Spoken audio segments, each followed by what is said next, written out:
Bonsoir à tous. C'est toujours un plaisir immense de recevoir un sachant, celui qui a vécu des faits, un témoin oculaire, un témoin qui était là quand ça s'est passé. Et ce soir, nous recevons quelqu'un qui était dans la zone CNO quand les Ivoiriens sont allés au vote, quelqu'un qui a vu des choses, qui a vécu des choses, qui a eu son salut grâce à des interventions, grâce à lui-même, sa mobilité extraordinaire. Nous recevons Sam l'Africain. Sam, bonsoir. Bonsoir. Sam l'Africain est ivoirien depuis ses grands-parents qui ont débarqué en Afrique en 1854 par la Guinée. Et il est aujourd'hui en Côte d'Ivoire, d'où Sam l'Africain. Sam, tout le continent est à lui par sa connaissance. Et il a créé la nouvelle alliance de Côte d'Ivoire pour la patrie, le NACIP. Pourquoi ce besoin, déjà, pour commencer? C'est pour toujours défendre les intérêts africains. Intérêts africains. Et vous étiez dans le nord, dans la zone CNO, précisément dans le nord, à Korogo. On verra au fur et à mesure les images au moment où nous parlons. Vous étiez dans le nord.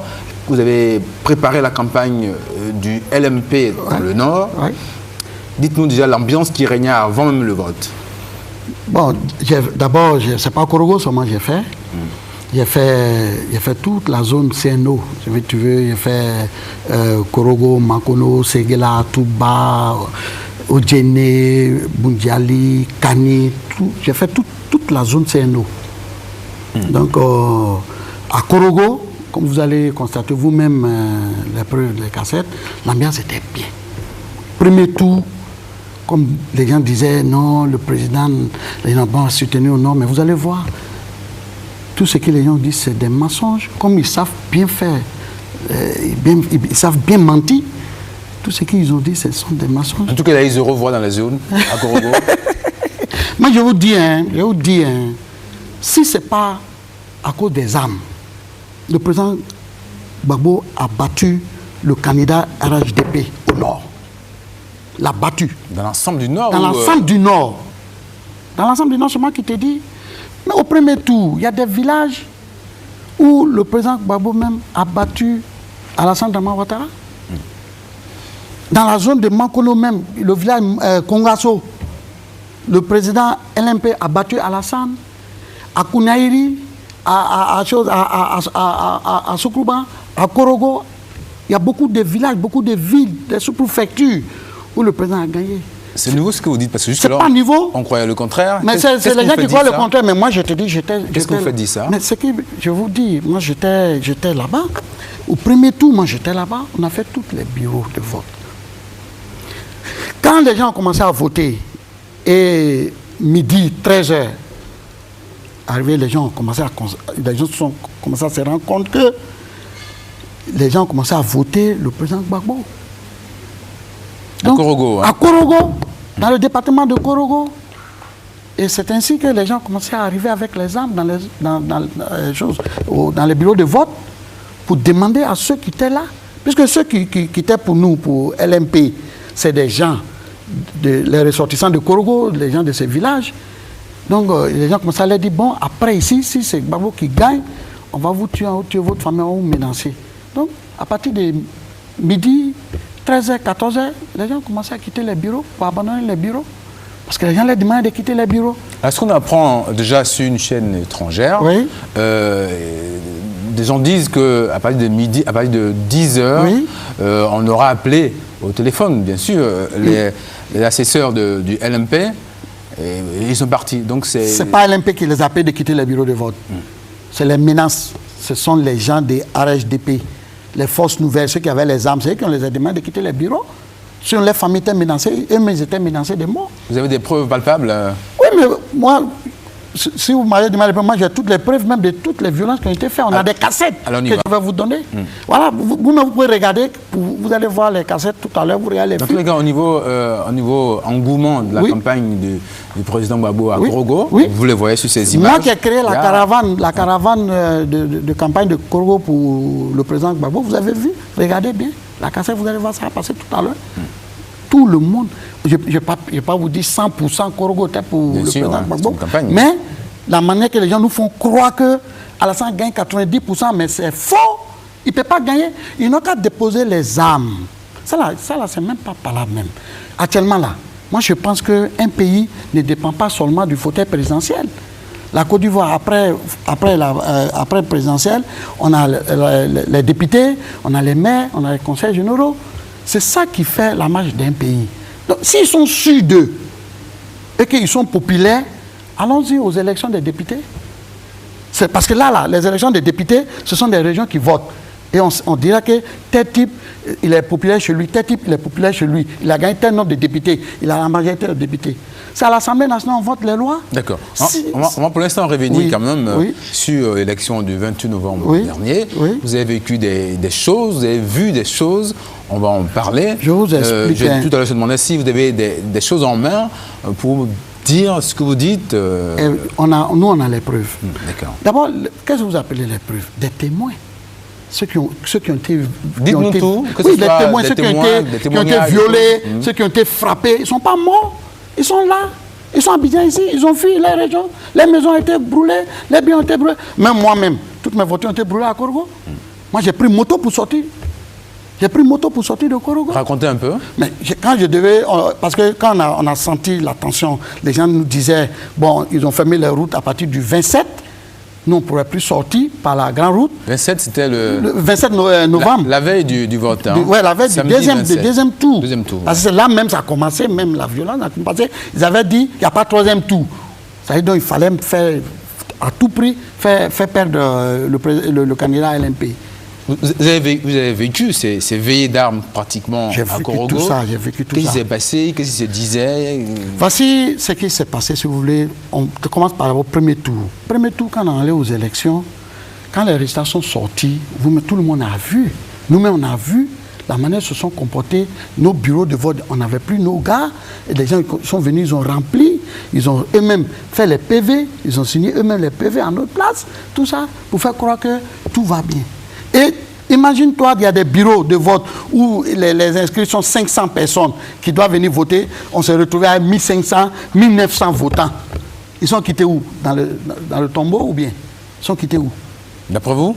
Mais ils sont des fraudes. Ils sont venus eux-mêmes. Ils sont assis là eux-mêmes. Ils ont commencé à remplir les feuilles de vote et puis remplir les bureaux de vote eux-mêmes. Il n'y avait plus personne qui va venir les contrôler. Nos gars ont quitté les bureaux parce qu'ils sont menacés. Ils sont restés seuls. Ils ont fait ce qu'ils ont voulu. Mais c'est ça qui les a trompés. Ils n'ont pas été intelligents dans la tricherie. Quand tu veux tricher, il faut calculer pour ne pas qu'on t'attrape. Comment, dans un bureau de vote, c'est 500 personnes qui sont prévues pour voter et vous vous retrouvez avec 1800 ou 2000 personnes qui ont voté. Vous allez expliquer ça comment? Et la CEI dans tout ça? Mais la CEI, au premier tour, on a dit, bon, laissons passer, on a laissé passer tout ça. Mais voilà ce que nous, on a fait au deuxième tour. Et c'est ce qui a envoyé la violence. Nous, on a trouvé bon de prendre nos gars ici pour aller au nord surveiller nos bureaux de vote.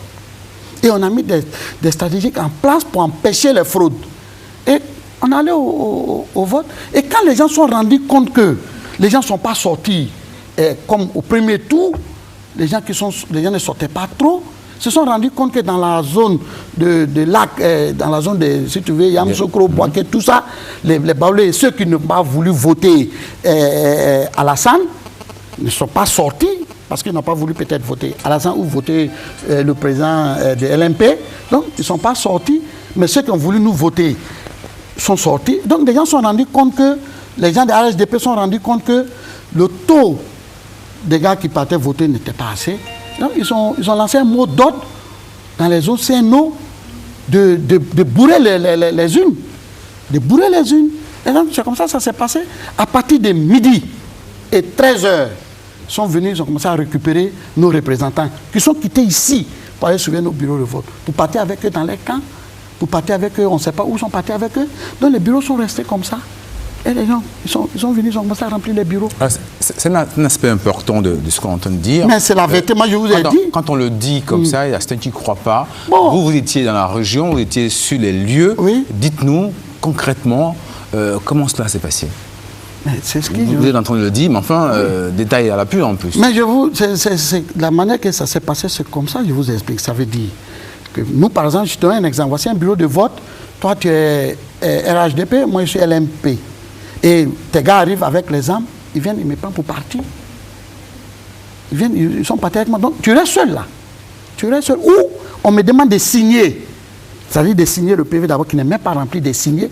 Et je signe, sinon ils vont me tuer. Puis ils vont avec moi. Et quand c'est fini, vous remplissez à ma place.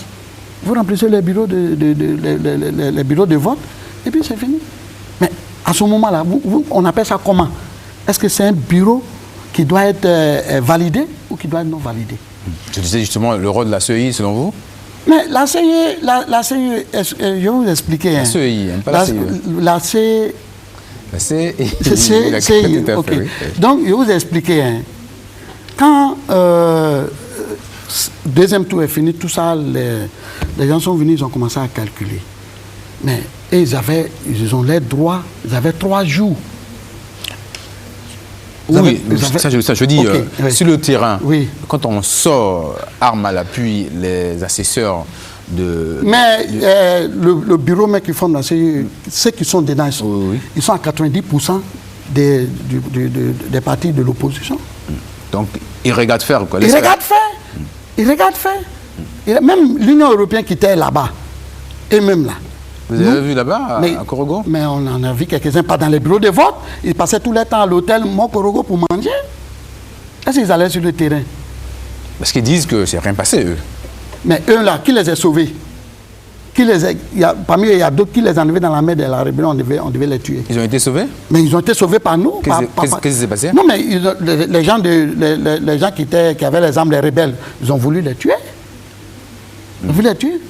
Et ils ont été sauvés par nous. Ils ont été sauvés par nous. Comment ça s'est passé? Vous êtes intervenu comment?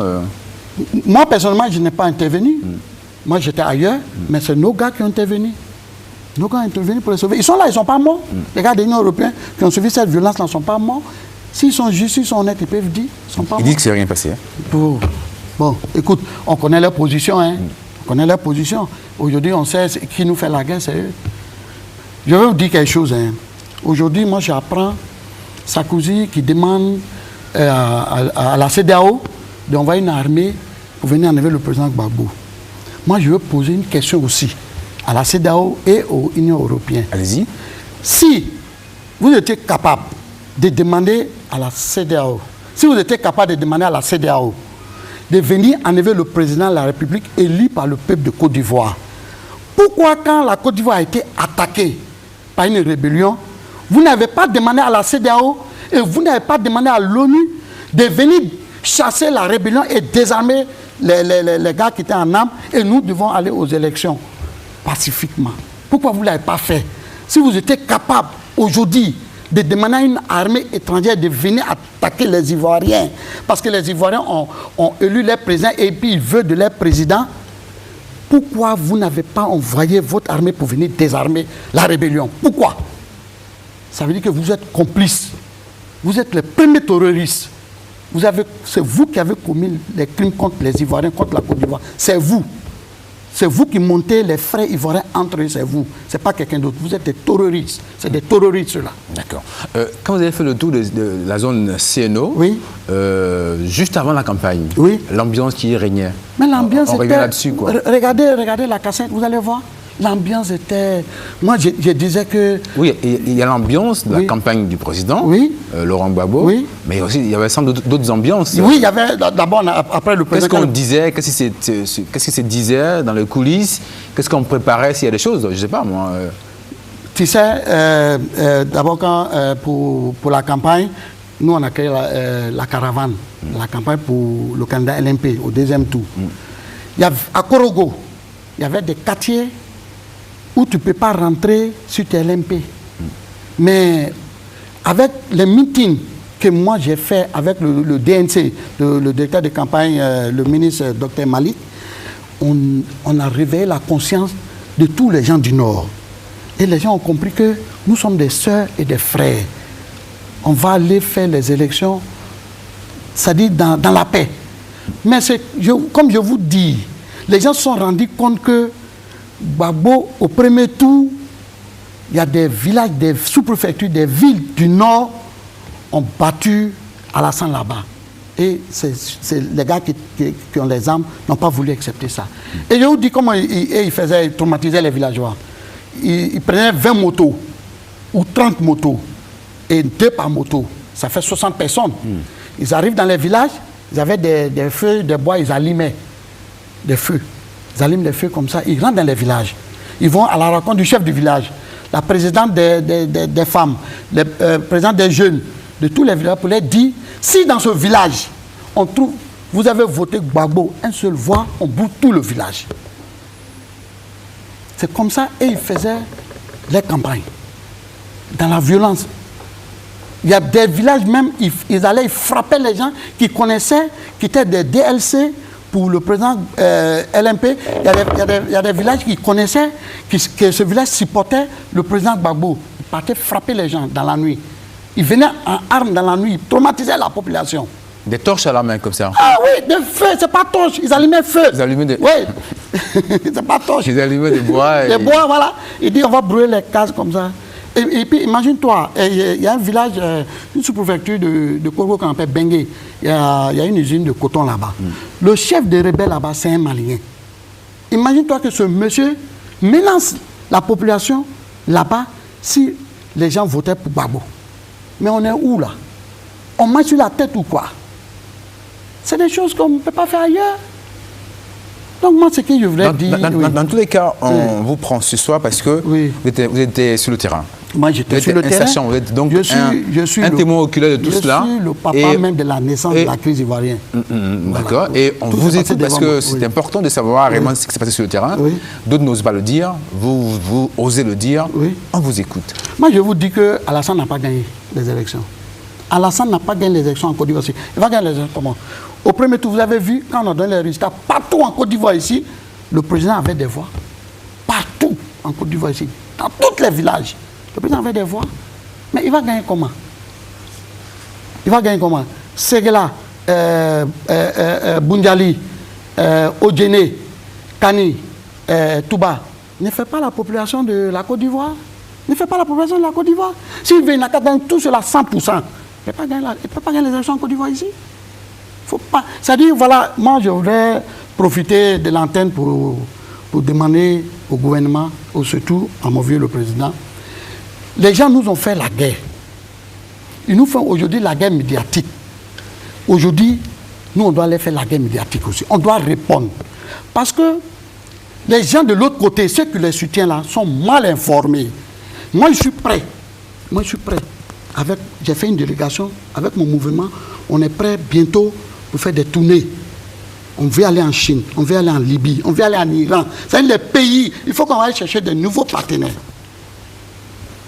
Il faut qu'on va chercher de nouveaux partenaires, des gens qui vont nous soutenir. On va aussi faire des pays africains.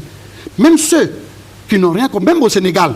On doit aller au Sénégal. Même si on dit Watt n'est pas avec nous, on doit aller donner les preuves à Watt, lui montrer la vérité. Vous pensez qu'il n'a pas les preuves, lui? Non, moi je ne pense pas. C'est des gens, on les envoie des maçons, des faux informations. Même le président Sarkozy, moi je veux le rencontrer. Je veux le rencontrer avec des preuves pour lui dire qu'il fait fausse route.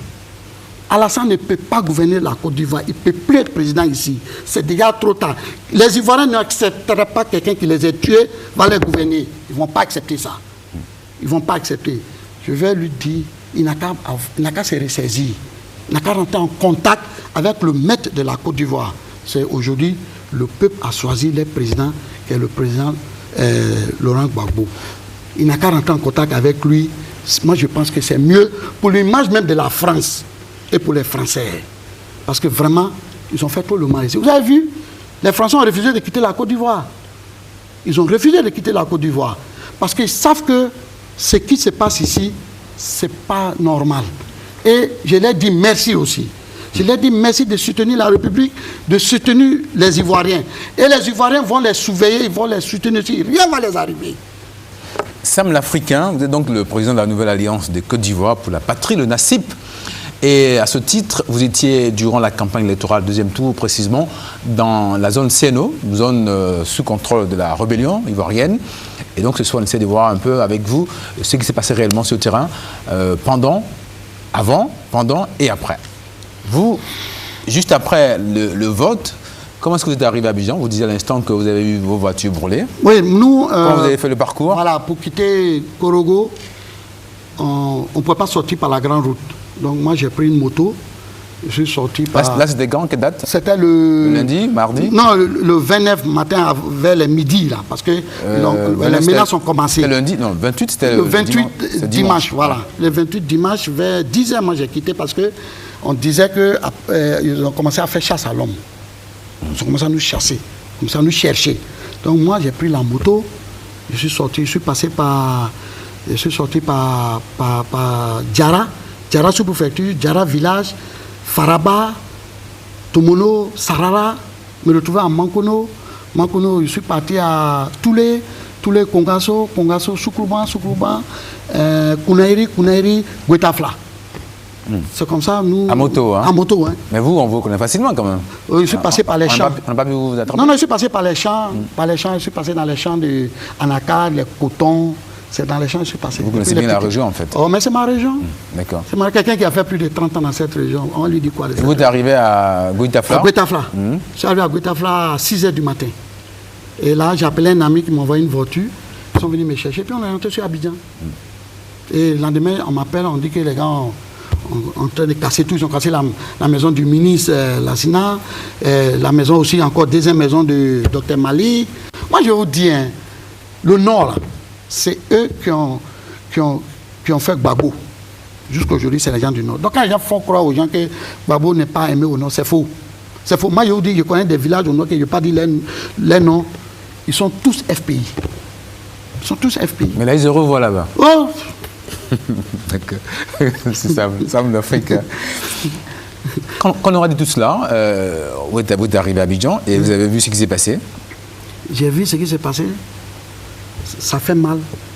Ça fait mal quand tu vois, c'est-à-dire les gens derrière l'eau qui ne savent rien de la Côte d'Ivoire, qui ne savent rien des Africains et qui se comportent, qui soutiennent quelqu'un qui les Ivoiriens ne veulent pas de tout. Ça fait mal. Ça fait mal. Et je voudrais dire au monde entier que l'école ivoirienne, elle est spéciale. Cette école n'est pas comme les autres écoles. Les Ivoiriens, là, ils ont déjà la conscience réveillée. Ils savent ce qui est noir, ce qui est rouge. Ils connaissent. On ne peut pas les tromper. Ils savent ce qu'ils veulent. Et comme j'ai dit là, même le président Gbagbo, où il est aujourd'hui là, il ne peut pas s'amuser pour dire, lui il va partir. Il ne peut pas. Alors vous, qu'est-ce qui fait votre crédibilité? Parce qu'on peut dire facilement, Sam l'Africain est d'origine lointaine libanaise, c'est ça? Oui. Vos grands-parents sont arrivés en Afrique en 1884. Oui. C'est déjà très loin, un siècle, longtemps en arrière. Oui. Et vous êtes donc là, vous êtes là depuis toute la génération quand même. Et vous prenez position comme ça.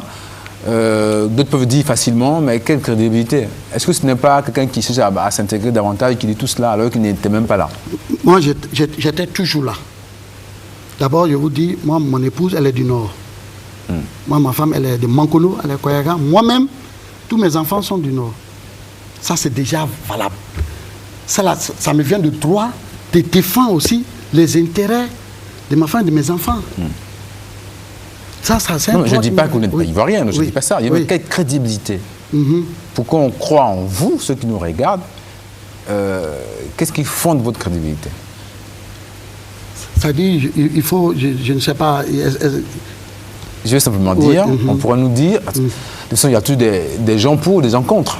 Ceux qui sont contre ce qu'on est en train de dire pourraient dire... Mais attends, moi j'ai choisi la vérité. J'ai choisi la vérité.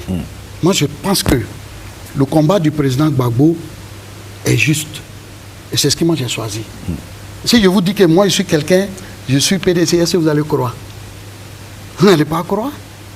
Mais moi j'ai été toujours PDCI. Mais c'est le combat de Gbagbo que moi je soutiens.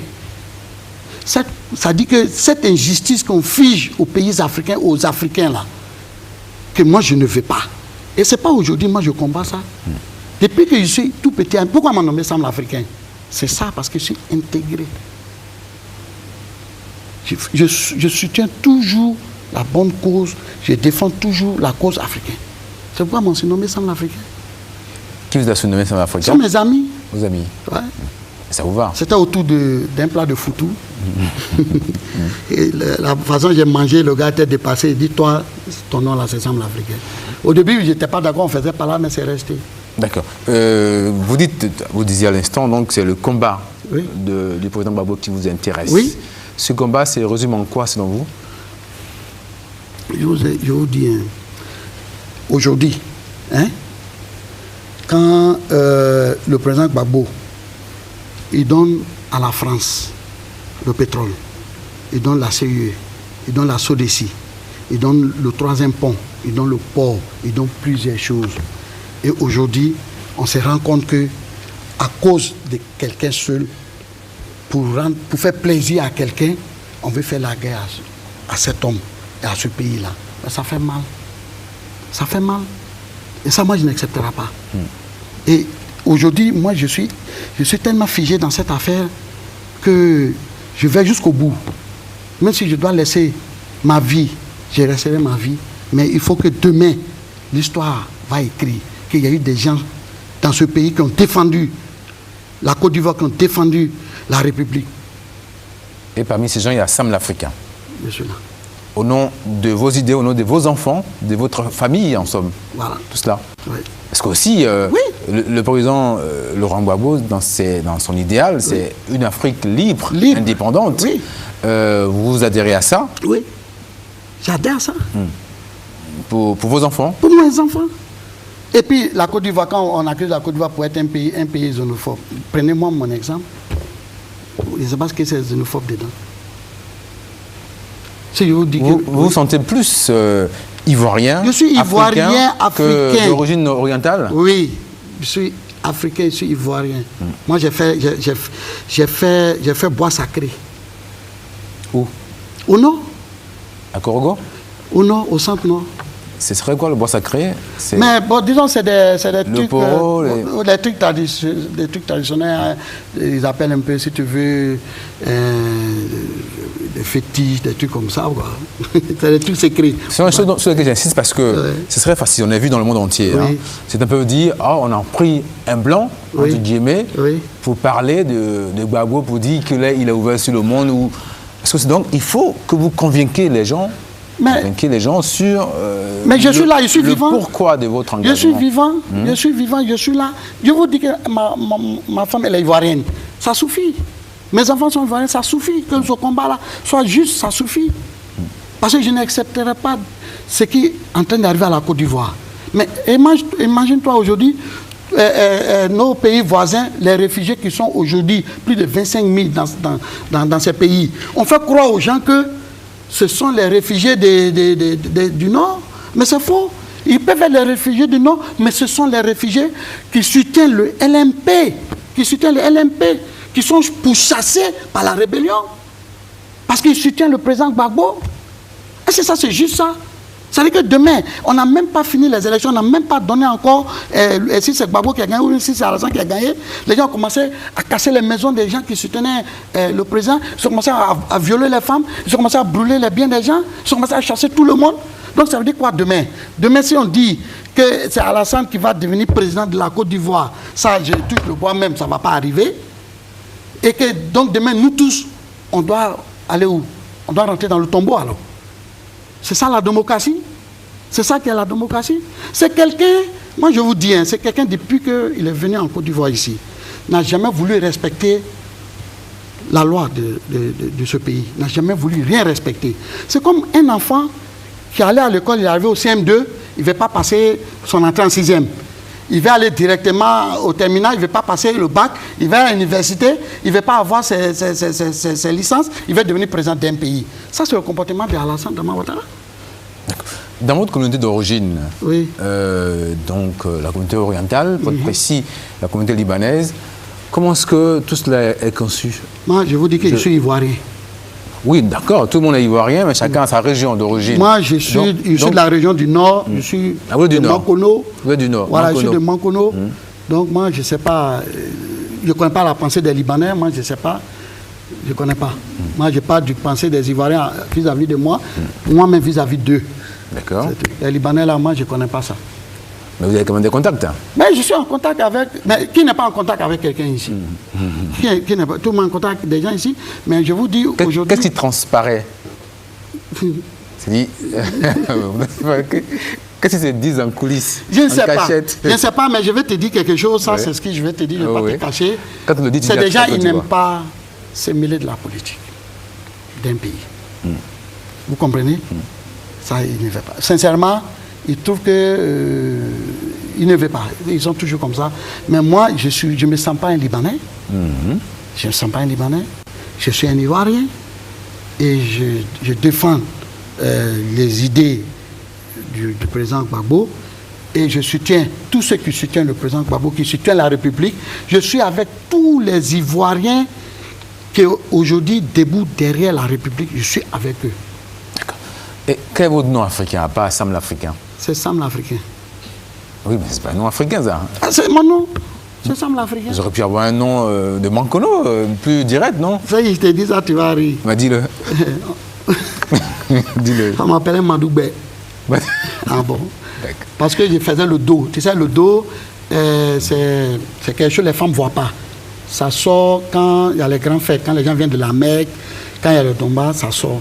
C'est des danses traditionnelles, mais les femmes ne voient pas. Ce sont des masques qui sortent que les femmes ne voient pas. Je fais ça. Je danse cette danse-là. Madoubé. D'accord, on aura retenu. Ça, on va terminer. Oui. Ou il y a encore des choses que vous nous dites, que vous n'avez pas encore dit. Bon, moi, je voudrais juste lancer un appel, un message au monde entier pour leur dire que la Côte d'Ivoire est le seul pays au monde qui a plus de 40% des étrangers dans ce pays-là. Et les gens vivent ici vraiment en paix. C'est des raisons politiques. Aujourd'hui, ils sont en train de diviser les frères et les sœurs. Je demande à tout le monde de réfléchir. De réfléchir parce que nous tous, c'est si on gagne notre manger. C'est si on gagne, on envoie nos enfants à l'école. Donc je leur demande pardon. Le peuple a choisi, ils n'ont qu'à respecter la volonté du peuple. Les intérêts là, le président Gbagbo, il est ouvert à tout le monde. Donc je leur demande de se ressaisir. Ils n'ont qu'à arrêter les faux messages médiatiques, ils n'ont qu'à arrêter. Hein. Ici, on est en paix, on est tranquille. Ils n'ont qu'à nous laisser tranquilles. Et je demande au président, oublie l'hôtel de golf, oublie ceux qui sont là-bas, avançons, la Côte d'Ivoire va avancer. Prenons contact avec nos frères de l'autre côté pour les ramener dans la République, pour leur faire comprendre que la guerre est finie, on désarme et le pays là, c'est pour nous tous, on a construit ce pays ensemble et nos enfants vont vivre demain tranquilles. C'est tout ce que j'ai à dire. Je vous remercie. Merci Madoubé, dit Sam l'Africain. On va aussi, en tant que président de la nouvelle alliance de Côte d'Ivoire pour la patrie, vous êtes un sachant qui était sur le terrain quand tout cela arrivait dans la zone Séno, dans la zone centre-nord-ouest, et vous avez dit ce que vous avez vu. Ouais. J'espère que vous aussi, vous avez compris ce que Sam a dit. Bonne soirée chez vous et à bientôt.